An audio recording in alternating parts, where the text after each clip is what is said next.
The Republican National Convention officially opened on Monday, but events got underway Sunday morning with a special worship service much in the style of an evangelical megachurch. Mike Huckabee played bass along with the praise band. It's my joy to honor you. The service was co-sponsored by GOP Faith, a special department of the Republican National Committee tasked with reaching out to faith-based voters, and especially the all-important voting bloc of social conservatives.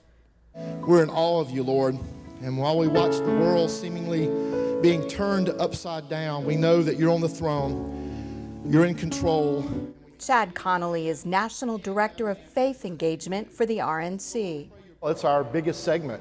It's the most reliable vote. I tell people that the Republican Party is a natural home for people of faith.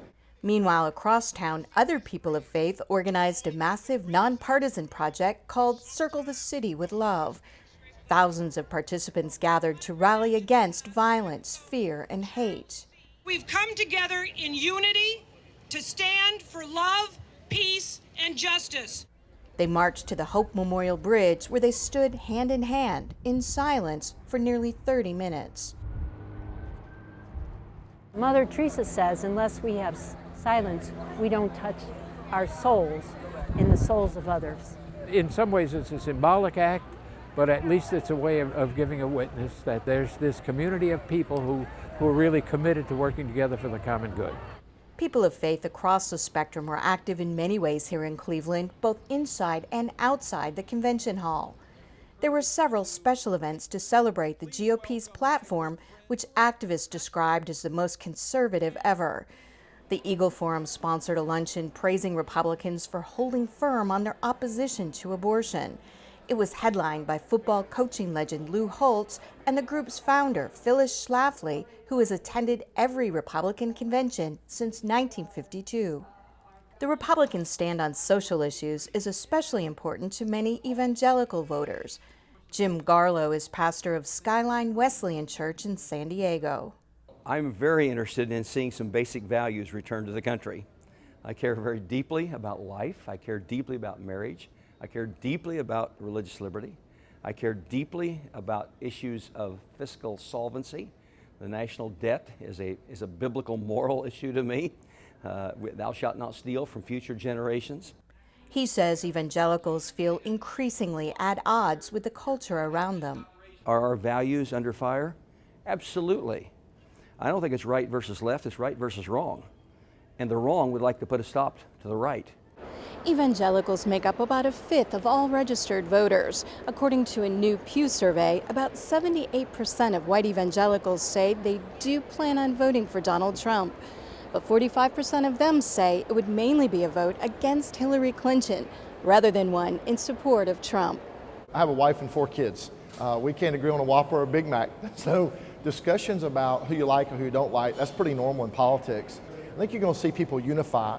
Connolly is urging evangelicals who may have concerns about Trump to consider issues rather than personalities.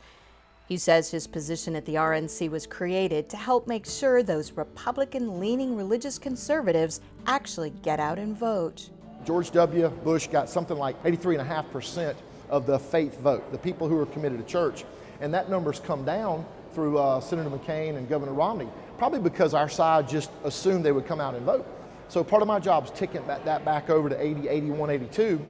Many activists say Trump's selection of Indiana Governor Mike Pence as his running mate has helped energize the base. It was a game changer for people of faith, specifically here in Ohio. I mean, as Mr. Pence said, Governor Pence, you know, he's a Christian, a conservative, and a Republican in that order. And he has a great body of work as the governor of Indiana, as a congressman, and as a radio personality, and has to prove that. Ohio delegate Mike Ganadakis is president of Ohio Right to Life and an active Lutheran. Here at the convention, he voted for his governor, John Kasich, but says he will vote for Trump in November. The next president will have at least one, arguably 3 justices to appoint. And because we live in a country where the Supreme Court gets the final word, we have to ask ourselves as Christians, as people that put faith and values first, is who do we want nominating these individuals? Do we want Mrs. Clinton or Mr. Trump? Other faiths were also represented here. Some Jewish groups held public, nonpartisan events, such as a panel sponsored by the American Jewish Committee, where participants discussed growing anti-Semitism in the U.S. and abroad. But there were strong indications of the challenges Trump's nomination is posing for many Republican Jews. The Republican Jewish Coalition, which usually has a high profile at the convention, held only closed-door meetings and denied media requests for interviews.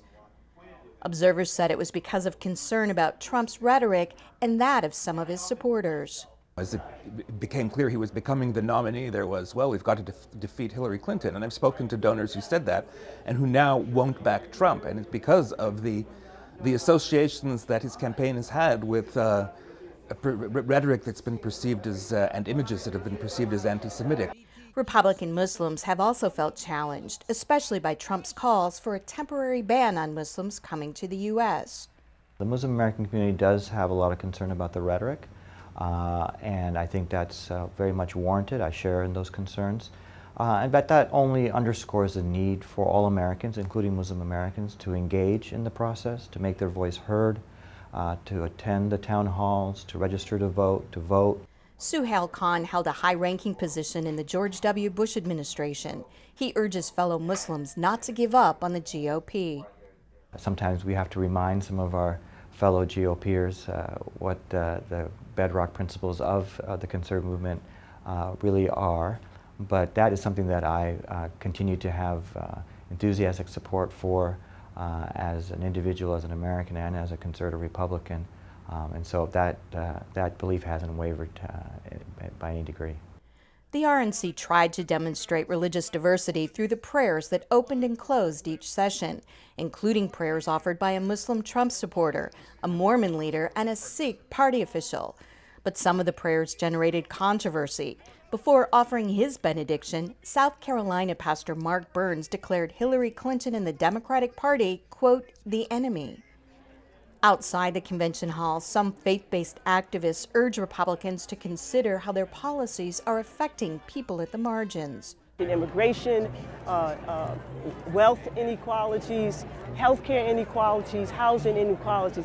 It's time now for all of us to step up and to build a nation and a society in which it's inclusive and not based on greed and not based on corporations, but based on the will of the beloved community.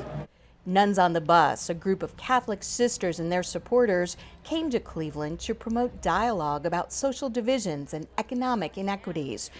Because of security restrictions, they couldn't bring their bus into the convention area, so they pulled wagons through the streets, handing out lemonade. Lemonade, lemonade, get your good lemonade. And initiating conversations. Asking important questions, like who in your family is it difficult to talk to about politics and why, but also things like what worries you in this election cycle, but what gives you hope also. So we're making a difference, we hope. One glass of lemonade at a time.